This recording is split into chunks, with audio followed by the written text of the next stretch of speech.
నమస్కారం సిటీ కృష్ణరాజ వార్తలకు స్వాగతం. ముందుగా వార్తలోని ముఖ్యాంశాలు. వైభవపేతంగా శ్రీవారి నవరాత్రి బ్రహ్మోత్సవాలు. సింహ ముత్యపు పందిరిపై ఊరేగిన దేవదేవుడు. కర్పూర హారతులతో నీరాజనాలు పలికిన భక్తులు.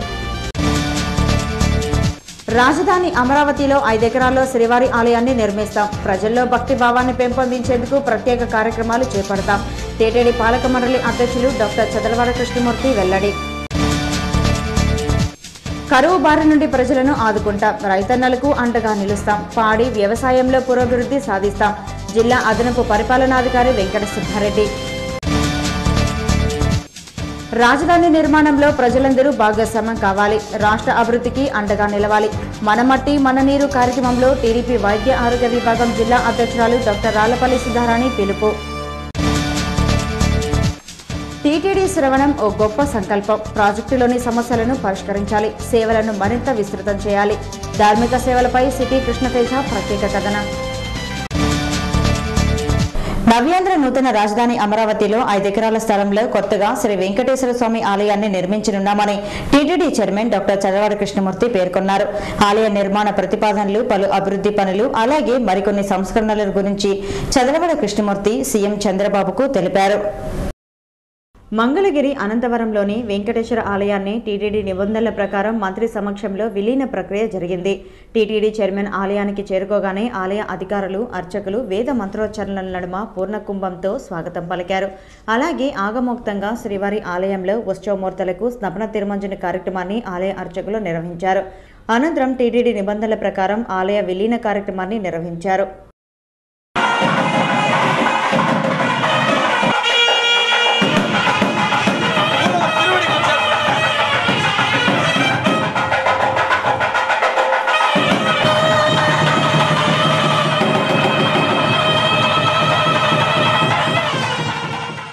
ఈ సందర్భంగా టీటీడీ చైర్మన్ చదలవాడ కృష్ణమూర్తి మీడియాతో మాట్లాడుతూ ప్రజల్లో భక్తి భావాలను పెంపొందించుటకు టీటీడీ విశేషంగా కృషి చేస్తోందని అన్నారు.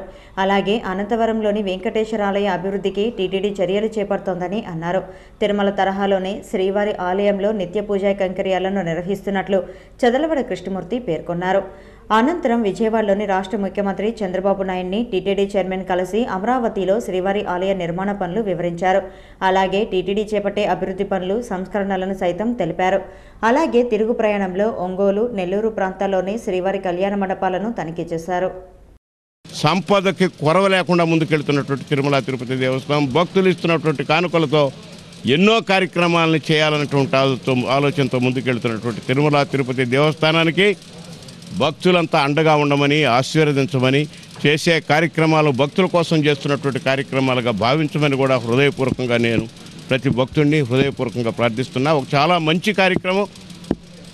రాబోయే మహానగరానికి ఈ కొండ మీద ఉన్నటువంటి వెంకటేశ్వర స్వామి సర్వదా అన్ని విషయాలని దగ్గరుండి గమనించి ప్రపంచంలో ఎలాంటి క్యాపిటల్ లేదు అన్నటువంటి ఆలోచన ప్రపంచానికి కలిగించేటువంటి శక్తిని ఈ ప్రభుత్వానికి ఇవ్వాలని కూడా మరొకసారి హృదయపూర్వకంగా ప్రార్థిస్తూ విచ్చేసినటువంటి ఈ ప్రాంతంలో ఉన్న వాళ్ళందరికీ కూడా నేను హృదయపూర్వకంగా మనవి చేస్తున్నా. ఈ గ్రామస్తులకు కానీ భక్తులకు కానీ విచ్చేసినటువంటి వాళ్ళు ఏ విధమైనటువంటి కొరత లేకుండా అఖిలాండ కోటి బ్రహ్మాండ నాయకుని నవరాత్రి బ్రహ్మోత్సవాలు అంగరంగ వైభవంగా జరుగుతున్నాయి. తిరుమలేశుని నవరాత్రి బ్రహ్మోత్సవాల్లో 3వ రోజున శ్రీవారు సింహవాహనంలో విహరిస్తూ భక్తులకు కనువిందు చేశారు. దుష్టజన సంహారానికి, భక్తజన సంరక్షణకు సంకేతంగా స్వామివారి సింహవాహనంలో ఊరేగుతూ భక్తులకు దర్శనమిచ్చారు. వన్యప్రాణుల్లో రారాజైన మృగరాజుపై ఊరేగుతూ దుష్ట శిక్షణ, శిష్ట రక్షణ అన్న సంకేతాన్ని చాటుతూ మాడవీధుల్లో భక్తులకు దర్శనమిచ్చారు. సింహవాహనంలో ఊరేగుతున్న స్వామివారిని దర్శించుకుంటే మనలోని మృగత్వం నశించి సృజనాత్మకత అలవరుతుందని భక్తుల ప్రగాఢ విశ్వాసం. ఆ నమ్మకంతోనే మాడవీధుల్లో విహరిస్తున్న శ్రీవారికి కర్పూర హారతులు పట్టి స్వామివారి అనుగ్రహం పొందారు. పోయిన 2 రోజులు కూడా వచ్చిన భక్తులందరూ స్వామివారి దర్శనం, వాహన సేవ చూడగలిగారు. వచ్చే 7 రోజుల్లో కూడా అదేవిధంగా వచ్చిన భక్తులందరూ కూడా స్వామివారి దర్శనం మరియు వాహన సేవ చూడటానికి ఏర్పాట్లు చేశాము. భక్తులందరూ కూడా ఈ సౌకర్యాలని వినియోగించవలసిందిగా విజ్ఞప్తి చేస్తా ఉన్నాం. ఇక్కడ తిరుమలలో అన్నప్రసాదానికి కానీ, లడ్డు ప్రసాదానికి కానీ, వసతి కానీ ఏ విధమైన ఇబ్బందులు లేకుండా టీటీడీ చర్యలు తీసుకోవడం జరిగింది. గరుడ సేవ రోజున కూడా వచ్చిన భక్తులందరికీ కూడా దర్శనం, గరుడ వాహన సేవ చూసి ఏర్పాటు చేస్తున్నాం. తిరుమలలో గరుడ సేవ చూడలేని వారికి మాడా వీధుల్లో వాళ్ళకి స్థానం లేకపోయినట్లయితే బయట ఉండేవారికి LED స్క్రీన్స్ ద్వారా వాహన సేవలు చూసే ఏర్పాటు కూడా చేస్తూ ఉన్నాం. భక్తులందరూ కూడా టీటీడీకి సహకరించి ఈ బ్రహ్మోత్సవాలన్నీ కూడా చక్కగా విజయవంతం అయ్యే విధంగా. అలాగే శ్రీవారి నవరాత్రి ఉత్సవాల్లో శుక్రవారం రాత్రి శ్రీనివాసుడు ముత్యపు పందిరి వాహనంలో భక్తులను కనువిందు చేశారు. ఆద్యంతం స్వామివారి వాహన సేవ కన్నుల పండుగగా సాగింది. గోవిందనామ స్మరణలతో తిరుమల గిరులు మారుమ్రోగాయి. కోరిన కోరికలు తీర్చే కల్పవల్లిగా పేరొందిన కన్యకా పరమేశ్వరి ఆలయంలో దేవి శరన్నవరాత్రి ఉత్సవాలు వైభవంగా జరుగుతున్నాయి. అమ్మవారి నవరాత్రి ఉత్సవాల్లో భాగంగా తిరుపతి నగరంలోని మిట్టవీధిలో గల కన్యకా పరమేశ్వరి ఆలయంలో గత 3 రోజులుగా అంగరంగ వైభవంగా ఉత్సవాలు జరుగుతున్నాయి. బుధవారం అమ్మవారి ఆలయంలో ప్రత్యేక అభిషేకం, పూజా కైంకర్యాల నిర్వహణ అనంతరం అమ్మవారికి నివేదనలు చేశారు. అనంతరం అమ్మవారి దర్శనార్థం భక్తులను అనుమతించారు. 3వ రోజున అమ్మవారు మహాలక్ష్మీదేవి అవతారంలో భక్తులను కనువిందు చేశారు. ధనధాన్య వృద్ధి కానివ్వండి, సంతానం కానివ్వండి, విద్య కానివ్వండి, వారికి ఆ యొక్క అష్టలక్ష్మి యొక్క అనుగ్రహం చేత కావాలనేసి ఈనాడు అమ్మవారిని అష్టలక్ష్మి అలంకారంతో బయట చేస్తున్నారు. లోపల అమ్మవారు గజలక్ష్మి అలంకారంతో లోపల చేస్తున్నారు. పాతయ్యగుంట గంగమ్మ ఆలయంలో దేవి శరన్నవరాత్రి మహోత్సవాలు అంగరంగ వైభవంగా జరుగుతున్నాయి.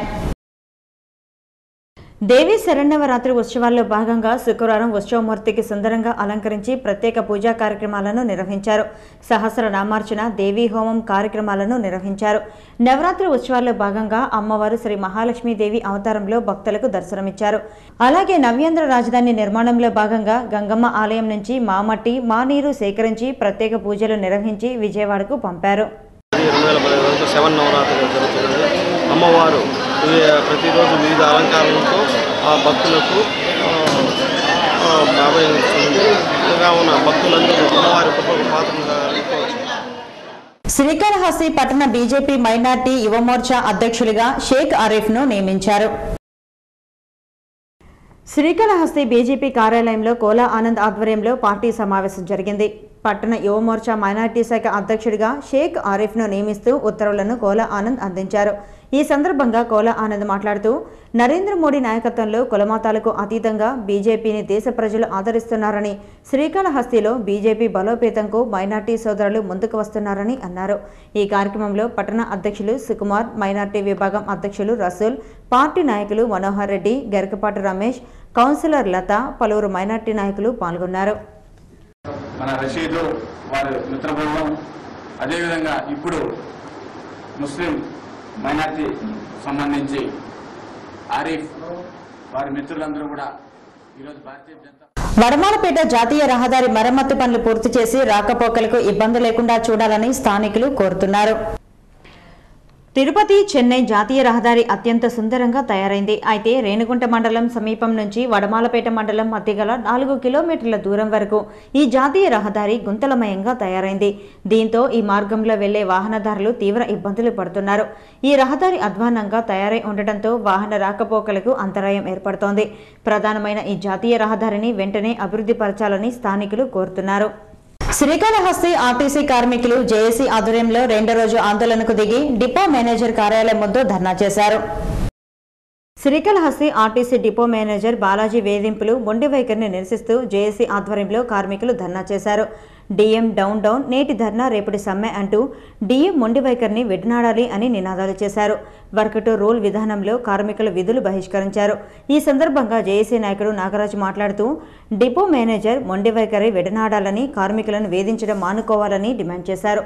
డిపోను నష్టాల బాట పట్టించిన మేనేజర్ను వెంటనే బదిలీ చేయాలన్నారు. తమ సమస్యలపై రాష్ట్ర మంత్రి గోపాలకృష్ణారెడ్డి స్పందించి చర్యలు తీసుకోవాలని కోరారు. మళ్ళీ కూడా ఇక్కడ నాయకులు పిలుస్తారని ఇన్ఫర్మేషన్ వచ్చింది. తర్వాత మన యొక్క హక్కుల కోసం పోరాడుతున్నాం. కాగా కార్మికులకు 2వ రోజు బీజేపీ నాయకుడు కోలా ఆనంద్ మద్దతు ప్రకటించారు. కార్మికులకు అండగా నిలుస్తామని, తాను ఆర్ఎంతోనూ చర్చించామని, కార్మికుల న్యాయమైన డిమాండ్లకై పార్టీలకు అతీతంగా మద్దతు ఇస్తామని కోలా ఆనంద్ అన్నారు. డిపో మేనేజర్ బాలాజీ యొక్క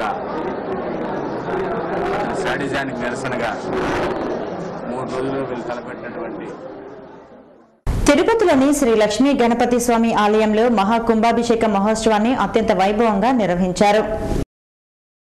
పద్మావతిపురంలోని శ్రీ లక్ష్మీ గణపతి ఆలయంలో స్వామివారి విగ్రహ ప్రాణ ప్రతిష్టను వేద పండితులు శాస్త్రోక్తంగా నిర్వహించారు. శుక్రవారం వేకువజామున అశ్వయుజ శుద్ధ తదియ విశాఖ నక్షత్రంలో శుభసింహ లగ్నం సూర్యోదయాత్పర్వం సమయంలో శ్రీ లక్ష్మీ గణపతి విగ్రహ ప్రాణ ప్రతిష్టాపన చేశారు. అనంతరం అనురాధ నక్షత్రం శుభ తులా లగ్నంలో మహాకుంభాభిషేకం చేశారు. 12 సంవత్సరాల తర్వాత విగ్రహ ప్రాణ ప్రతిష్ఠ చేపట్టడం సంతోషంగా ఉందని, తమకు పూజాది కార్యక్రమాల్లో భాగస్వామ్యం అయ్యే అవకాశం రావటం పూర్వజన్మ సుకృతంగా భావిస్తున్నట్లు ఆలయ కమిటీ సభ్యులు తెలిపారు. 3 రోజుల పాటు జరిగిన విగ్రహ ప్రాణ ప్రతిష్ఠ మహాకుంభాభిషేక మహోత్సవాన్ని భక్తి శ్రద్ధలతో అత్యంత వైభవంగా నిర్వహించామని పేర్కొన్నారు.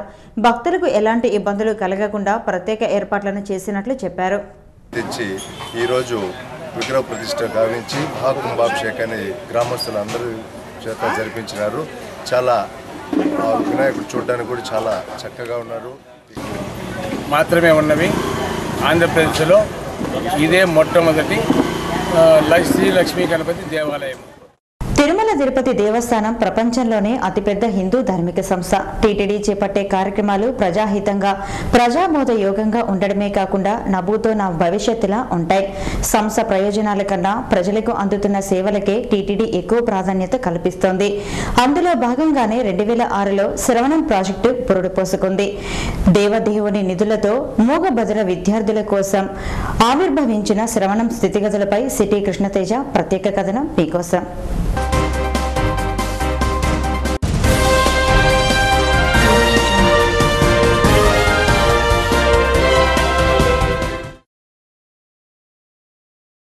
దేవదేవుని నిధులతో మూగబదిర విద్యార్థుల కోసం ప్రారంభమైన శ్రవణం ప్రాజెక్టు అధికారుల నిర్లక్ష్యంతో పక్కదారి పడుతుంది.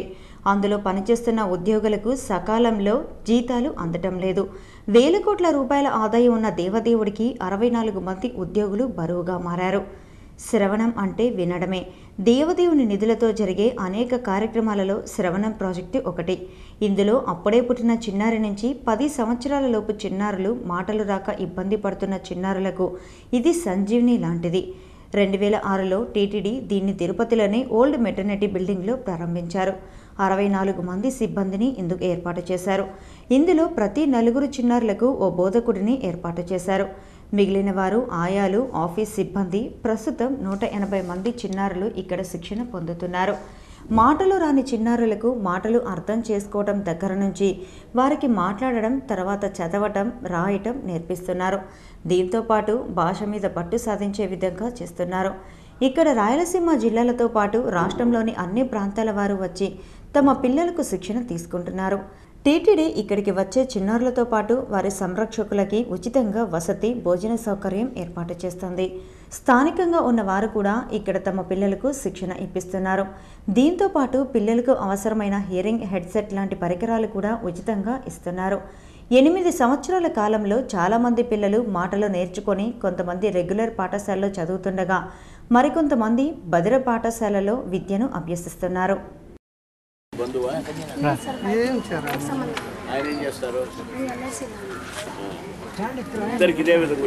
వేరే చోట పెట్టున్నాము, వేరే బంధువుల దగ్గర. ఆయన ఒక చోట ఉన్నాడు, నేను ఒక చోట.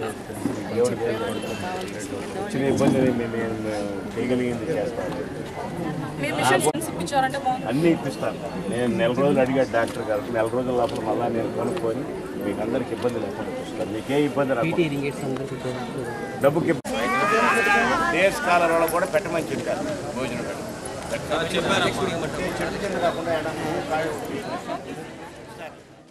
కొన్నిసార్లు విన్నప్పుడు మనసుకు బాధేస్తుంది. ఆలోచించేటప్పుడు మన బిడ్డకి ఇట్లా జరిగితే ఏం చేయాలనేది ఆలోచించాలి. మీరు ఆలోచించాలి. మీకు తెలుసు, ఎందుకంటే ప్రతినిత్యం గమనిస్తున్నారు వీళ్ళందరినీ. ఇంతమంది పాపం వాళ్ళ సంసారాలు వదిలేసి ఆ బిడ్డ కోసం, ఆ బిడ్డ ఇప్పుడు ఒక అమ్మాయి మొదలుపెళ్ళి అమ్మాయి చెప్పింది, నాకు కూడా కళ్ళు ఇచ్చే పరిస్థితి వచ్చింది. ఒక 20 మందికి భోజనం లేదనుకుంటా పెట్టమని అధికారులు నేను కోరుకుంటున్నా. అయితే టీటీడీ ఆదిలోనే తప్పటడుగు వేసింది. నేరుగా శ్రవణం ప్రాజెక్టుకు అవసరమైన సిబ్బందిని తీసుకోకుండా ప్రాజెక్టును చెన్నై బాల విద్యాలయంకు చెందిన వారికి అప్పగించింది. వారి ద్వారా సిబ్బందికి జీతాలు ఇచ్చే విధంగా థర్డ్ పార్టీ అగ్రిమెంట్ ఇచ్చింది. బోధకులకు 12,000, ఆయాలకు 3 నుంచి 5,000 వేతనం చొప్పున చెల్లించేవారు. ప్రతి సంవత్సరం 250 చొప్పున వారికి వేతనం పెంచేవారు. అయితే ఇప్పటికీ వారికి వేతనం పెరుగుతోంది. ఎన్జీఓకు సంబంధించిన వారు తిరుమలలో వారికి లభించే దర్శనం విషయంలో చూపే శ్రద్ధ సిబ్బంది విషయంలో చూపటం లేదు అన్నది విమర్శలు వినిపిస్తోంది. దీనికి తోడు అంతర్గతంగా జరిగే రాజకీయాలతో పాటు ప్రభుత్వం మారటంతో ఎన్జీఓ గత మార్చిలో బాధ్యతల నుంచి తప్పుకుంది. దీంతో అప్పటి ఈవో శాశ్వత పరిష్కారం చూపకుండా శ్రవణంతో సంబంధం లేని సీఎంఓ టీటీడీ చీఫ్ మెడికల్ ఆఫీసర్కు అధికారం అప్పగించారు. సంబంధం లేని పెత్తనం శ్రవణం ప్రాజెక్టుకు సంబంధించి ఆది నుంచి టీటీడీ తప్పిదాలు చేస్తుంది. ముఖ్యంగా శ్రవణం ప్రాజెక్టును విద్యాశాఖ పరిధిలో ఉంచకుండా ఆరోగ్య విభాగం పరిధిలో ఉంచారు. దీంతో పాటు శ్రవణం గురించి అవగాహన లేని వారికి అధికారం అప్పగించారు. గతంలో 3 ఈవోలు శ్రవణం ప్రాజెక్టును నేరుగా టీటీడీ అధికారులు సమన్వయం చేసే విధంగా జీతాలు నేరుగా చెల్లించే విధంగా చేయాలని అనుకున్నప్పటికీ మధ్యస్థాయి ఉద్యోగులు పలు అభ్యంతరాలు పెట్టి వారిని శాశ్వత ఉద్యోగులు కాకుండా చేశారు. దీంతో టీటీడీ ధర్మకర్తల మండలి చైర్మన్ డాక్టర్ చదలవాడ కృష్ణమూర్తి శ్రవణం ప్రాజెక్టుపై స్పందించారు. ఒక రోజంతా ఆయన శ్రవణం ప్రాజెక్టులో చిన్నారుల మధ్య గడిపారు. అక్కడ ఉద్యోగుల సమస్యలతో పాటు పిల్లల తల్లిదండ్రుల సమస్యలపై అడిగి తెలుసుకున్నారు. శ్రవణం ప్రాజెక్టు ఆరోగ్య విభాగం పరిధిలో కాకుండా విద్యా విభాగం పరిధిలో ఉండాలని, అందుకు తగిన చర్యలు తీసుకుంటామని తెలిపారు. దీంతో పాటు ఉద్యోగుల జీతాల విషయంలో కూడా చర్య తీసుకుంటామని హామీ ఇచ్చారు. భవిష్యత్తులో ఎటువంటి ఇబ్బందులు లేకుండా ప్రత్యేక చర్యలు తీసుకుంటామని పేర్కొన్నారు. ఈ మధ్యకాలంలో మిషన్లు కూడా కొన్ని ఇవ్వడం జరిగింది. నాకు భాన్ ప్రకాష్ రెడ్డి గారు కూడా చెప్పారు ఇక్కడికి వచ్చిన తర్వాత, మా మెంబర్ తప్పకుండా విజిట్ చేయాలి. ఎవరికైనా ఏదైనా సమస్య ఉంటే స్టాఫ్ వల్ల కానీ వేరే కారణాల వల్ల కానీ మా వంతు మేము మీతో ఉంటామన్నటువంటి మాట. మీకున్నటువంటి ఇబ్బంది, మీకున్నటువంటి కష్టాన్ని ఇంకొక కష్టం మీకు యాడ్ కావడం అన్నది ధర్మం కానే కాదు. మీ బిడ్డల్ని ప్రయోజకులు చేయాలని, మీకున్నటువంటి ఇబ్బందులను తొలగించాలని, మీకు అండగా ఉండాలని, మీ బిడ్డల జీవితంలో ఒక మంచి వెలుగుని, దీపాన్ని వెలిగించేదానికి చేస్తున్నటువంటి ప్రయత్నం మీ అందరి తల్లిదండ్రులకు అండగా ఉంటుందన్నటువంటి మాట సందర్భంగా నేను మనవి చేస్తూ, ఏ ఇబ్బంది లేకుండా అన్ని ఇబ్బందుల్ని మీకు ప్రశాంతమైనటువంటి ఆలోచనలు మీ బిడ్డలకు అందించేదానికి మేము పనిచేస్తామని, మీకు ఏ సమస్య వచ్చినా ఇక్కడ నిర్వాహకులు ఎప్పుడు పిలిచినా అర్ధరాత్రి 12 గంటలప్పుడైనా నేను వస్తాను. ఇక్కడే ఉంటాను కాబట్టి, ఈ ఊరోని కాబట్టి. ఆంధ్రప్రదేశ్ రాజధాని నిర్మాణంలో ప్రజలందరినీ భాగస్వామ్యం చేయాలనే సీఎం ఆలోచన ఎంతో గొప్పదని ఎమ్మెల్యే సుగుణమ్మ పేర్కొన్నారు. మనమట్టి మన నీరు కార్యక్రమంలో భాగంగా శుక్రవారం తిరుపతిలోని శ్రీ కపిలేశ్వర స్వామి దేవాలయంలో పుట్టమన్ను, పుష్కరణ జలంను సేకరించి ప్రత్యేక పూజలు నిర్వహించారు. అనంతరం టీడీపీ నాయకులు, కార్యకర్తలు, ప్రజలందరూ కలిసి ఊరేగింపుగా బయలుదేరి నగరపాలిక సంస్థ కార్యాలయంకు చేరుకున్నారు. ఆ తర్వాత రాజధాని నిర్మాణం కోసం సేకరించిన మట్టిని, పవిత్ర జలాలను కమిషనర్ వినయ్ చంద్కు అందజేశారు. ఈ సందర్భంగా టీడీపీ జిల్లా వైద్య ఆరోగ్య విభాగం అధ్యక్షురాలు డాక్టర్ రాళ్లపల్లి సుధారాణి, నగర మహిళా విభాగం అధ్యక్షురాలు డాక్టర్ ఆశాలత మాట్లాడుతూ, దేశం గర్వించేలా సీఎం చంద్రబాబు రాష్ట్ర రాజధానిని నిర్మించాలనే సంకల్పంతో ఉన్నారని, ఆయన గొప్ప ఆశయానికి ప్రజలందరూ అండగా నిలవాలని పిలుపునిచ్చారు. లోటు బడ్జెట్లో ఉన్న రాష్ట్రాన్ని అభివృద్ధి పదంలో నడపడానికి ముఖ్యమంత్రి ఎంతో కృషి చేస్తున్నారని తెలిపారు. ఏపీలో రాజధాని నిర్మాణం చారిత్రక ఘట్టమని పేర్కొన్నారు. ఈ కార్యక్రమంలో టీడీపీ నాయకులు నరసింహ యాదవ్, నీలం Balaji, bullet Ramana, cable operator Ramana, Munikrishna, Krishna Yadav తదితరులు ఉన్నారు. అలాగే స్థానిక పెద్ద మసీదులో టీడీపీ మైనార్టీ విభాగం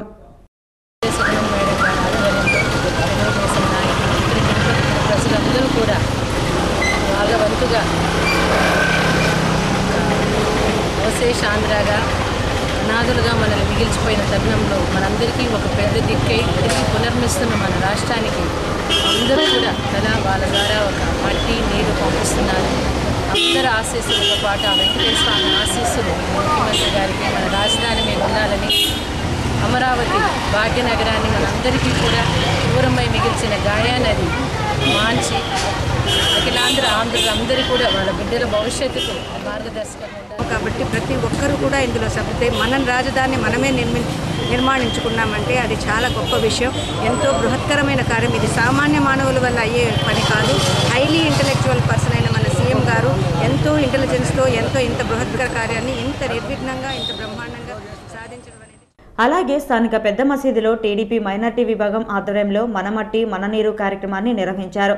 ముస్లిం సోదరులు సేకరించిన మట్టి నీరుకు ప్రత్యేక పూజలను నిర్వహించారు.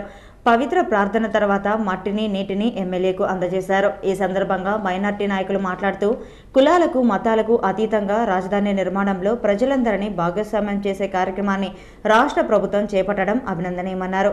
సీఎం సంకల్పానికి అండగా ఉంటామని చెప్పారు. ఈ కార్యక్రమంలో టీడీపీ నాయకులు నరసింహ యాదవ్, రఫీ, గుణశేఖర్, మునిశేఖర్ తదితరులు పాల్గొన్నారు. స్వతంత్ర పోరాటంలో కూడా అంతే విధిగా ముస్లింలు పాల్గొన్నాం. అంతేకాకుండా కేంద్ర రాష్ట్ర ప్రభుత్వాలు ఏ మంచి కార్యక్రమం చేసినా అందులో భాగస్వాములై కేంద్ర రాష్ట్ర ప్రభుత్వాలకి మద్దతుగా నిలుస్తున్నాం.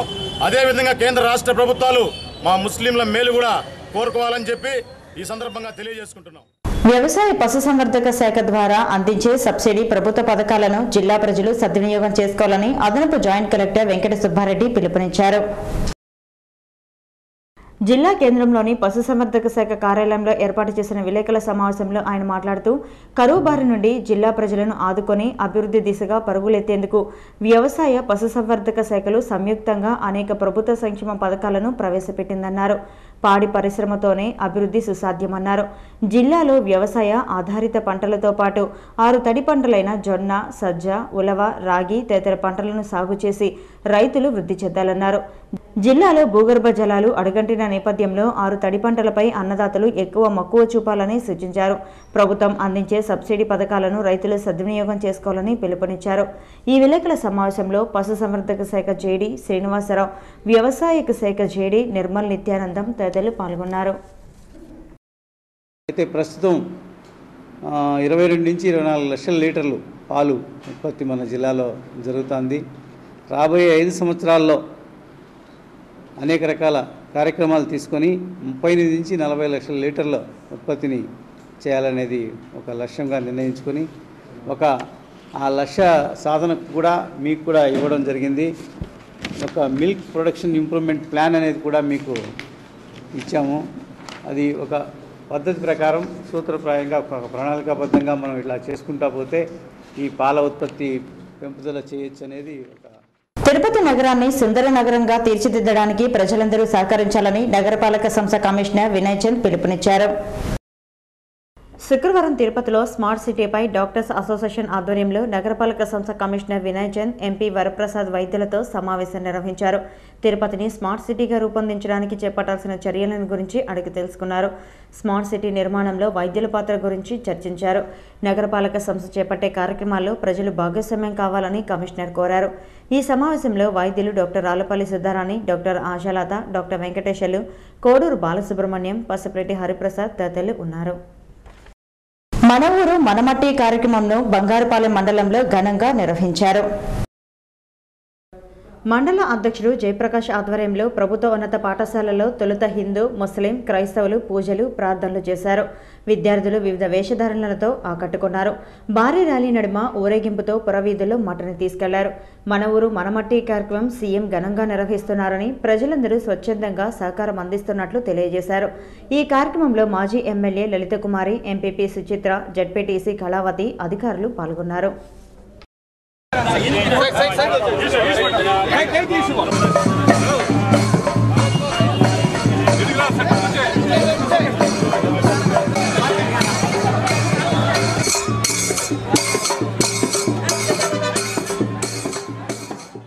నవ్యాంధ్ర రాజధానిని ఎక్కడ నిర్మించాలి, ఎలా నిర్మించాలి అనే విషయంపై ముఖ్యమంత్రి ఏ ఒక్కరితోనూ సంప్రదించలేదని చంద్రగిరి ఎమ్మెల్యే చెర్రెడ్డి భాస్కర్ రెడ్డి ఆరోపించారు. తిరుపతి ప్రెస్ క్లబ్లో ఏర్పాటు చేసిన విలేకరుల సమావేశంలో ఆయన మాట్లాడుతూ అమరావతిలో జరిగేది అవినీతి నిర్మాణానికి శంకుస్థాపనని దుయ్యబట్టారు. అమరావతి శంకుస్థాపనకు సీఎం చంద్రబాబు నాయుడు మంగళవారం పాడ్యమి రోజున మైలుతో మట్టి తేవడం ఏమిటని ప్రశ్నించారు. 1 గంట శంకుస్థాపన కార్యక్రమానికి 400 కోట్ల రూపాయలు ప్రజాధనాన్ని దుర్వినియోగం చేసుకున్నారని ఆరోపించారు. ఈ విలేకరుల సమావేశంలో గంగాధర నెల్లూరు ఎమ్మెల్యే నారాయణస్వామి, వైఎస్ఆర్సీపీ నాయకులు పాల్గొన్నారు. డిప్యూటీ తహసీల్దార్గా ప్రజల మన్ననలు పొందిన వ్యక్తి రాజేంద్ర అని రామచంద్రాపురం తహసీల్దార్ భాగ్యలక్ష్మి అన్నారు. రామచంద్రపురం మండలం తహసీల్దార్ కార్యాలయంలో డిప్యూటీ తహసీల్దార్గా పనిచేస్తూ తిరుపతి రూరల్ మండలం డిప్యూటీ తహసీల్దార్గా బదిలీపై వెళ్లడంతో శుక్రవారం ఆయన ఘనంగా సత్కరించారు. పలువురు మీడియా ప్రతినిధులు, కార్యాలయ సిబ్బంది ఆయనకు గజపుష్పమాలతో సన్మానించారు. ఈ సందర్భంగా ఏర్పాటు చేసిన సమావేశంలో తహసీల్దార్ భాగ్యలక్ష్మి మాట్లాడుతూ, రామచంద్రపురంలో ప్రజలు ఎన్ని సమస్యలతో వచ్చినా తహసీల్దార్తో పని లేకుండా ప్రజలకు పనులు చేసి పంపేవారని, ఆయన సేవలు మండల ప్రజలు ఎంతో వినియోగించుకున్నారని అన్నారు. ఈ కార్యక్రమంలో పలువురు ఆర్ఐలు, వీఆర్ఓలు, వీఆర్ఏలు, పలువురు మీడియా ప్రతినిధులు పాల్గొన్నారు. హస్తకళలను, కళాకారులను పరిరక్షించుకోవటం మనందరి బాధ్యతని శిల్పారామం పరిపాలనాధికారి ఖాదర్ బాషా తెలిపారు. కళాకారులకు చేయూతను అందించడానికి భారత ప్రభుత్వం హస్తకళల శాఖ, జౌళి శాఖ సంయుక్త ఆధ్వర్యంలో శుక్రవారం నుండి 25వ తేదీ వరకు తిరుపతిలోని శిల్పారామంలో హస్తకళ ప్రదర్శన, అమ్మకాలను నిర్వహిస్తోంది. దీనిలో భాగంగా శిల్పారామంలో దేశంలోని ప్రముఖ హస్తకళాకారులు రూపొందించిన వస్తువులు, కళాఖండాలను ప్రదర్శనలో ఉంచారు. సుమారు 50కి పైగా స్టాల్స్ను ఏర్పాటు చేశారు. కళాకారుల చేత రూపుదిద్దుకున్న వస్తువులకు మార్కెటింగ్ కల్పించడానికి, వారిని ప్రోత్సహించడానికి ఈ ప్రదర్శన ఎంతగానో దోహదపడుతుందని శిల్పారామం పరిపాలక అధికారి తెలిపారు. 9 రోజుల పాటు నిర్వహించడానికి ఏర్పాటు చేయడం జరిగింది. అందులో భాగంగా ఈరోజు కూడా వారి సాంస్కృతిక కార్యక్రమాలు ఉంటాయి. దీంతో పాటుగా పిల్లలకి మరియు పెద్దలకి కూడా వినోదభరితంగా ఉండాలని కామెడీ మరియు మిమిక్రీ లాంటి కళాకారులచే ప్రోగ్రామ్స్ ఇప్పించడం జరుగుతుంది. అవే కాకుండా ఇతర డ్యాన్స్, సాంస్కృతిక మన సంప్రదాయాలను ప్రతిబింబించే ప్రతి ఒక్క కార్యక్రమాన్ని శిల్పారామంలో ఏర్పాటు చేయడం జరిగింది. ఇక తిరుమల సమాచారం. తిరుమలలో భక్తుల రద్దీ సాధారణంగా ఉంది. శుక్రవారం సాయంత్రానికి 47,115 మంది భక్తులు శ్రీవారిని దర్శించుకున్నారు. సర్వదర్శనానికి 9 కంపార్ట్మెంట్లలో భక్తులు వేచి ఉన్నారు. వారికి 4 గంటల దర్శన సమయాన్ని కేటాయించారు. నడకదారి భక్తులు ఒక కంపార్ట్మెంట్లో వేచి ఉన్నారు. వారికి 1 గంట వ్యవధిలో దర్శనాన్ని టీటీడీ అధికారులు కల్పిస్తున్నారు. తిరుమలలో శనివారం అందుబాటులో ఉండే వసతి సదుపాయాల వివరాలు ఇలా ఉంటాయి. ఉచిత గదులు 4, 50 రూపాయల గదులు 91, 100 రూపాయల గదులు 43 ఉన్నాయి. 500 రూపాయల గదులు అందుబాటులో లేవు. 600 రూపాయల గదులు 43 అందుబాటులో ఉన్నాయి. బ్రహ్మోత్సవాల సందర్భంగా ఆర్జిత సేవలను రద్దు చేశారు. కాగా శుక్రవారం తిరుమలకు వచ్చిన భక్తులు 9 లక్షల రూపాయలను అన్నదానం, గోసంరక్షణ ట్రస్టులకు విరాళాలుగా అందజేసినట్లు టీటీడీ అధికారులు తెలిపారు. హుండీ ఆదాయం 1,89 లక్షల రూపాయలు.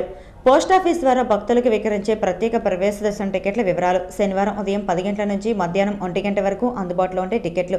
10 గంటలకు 18, 11 గంటలకు 26, 12 గంటలకు 32, 1 గంటకు 21, 2 గంటలకు 18, 3 గంటలకు 16, 4 గంటలకు 27, 5 గంటలకు 29, 6 గంటలకు 42, 7 గంటలకు 52 అందుబాటులో ఉన్నాయి. Tirupati gold jewellery and silver merchant association సమాచారం మేరకు శనివారం లోకల్ బులియన్ మార్కెట్లో బంగారం, వెండి ధరలు ఇలా ఉంటాయి. 24 క్యారెట్ల అప్రంజి బంగారం 10 గ్రాముల ధర 27,240 రూపాయలు. 22 క్యారెట్ల నగల బంగారం 1 గ్రామ్ ధర 2,547 రూపాయలు. వెండి 1 కిలో ధర 37,260 రూపాయలు.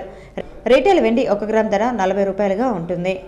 వార్తలు ముగించే ముందు ముఖ్యాంశాలు మరోసారి.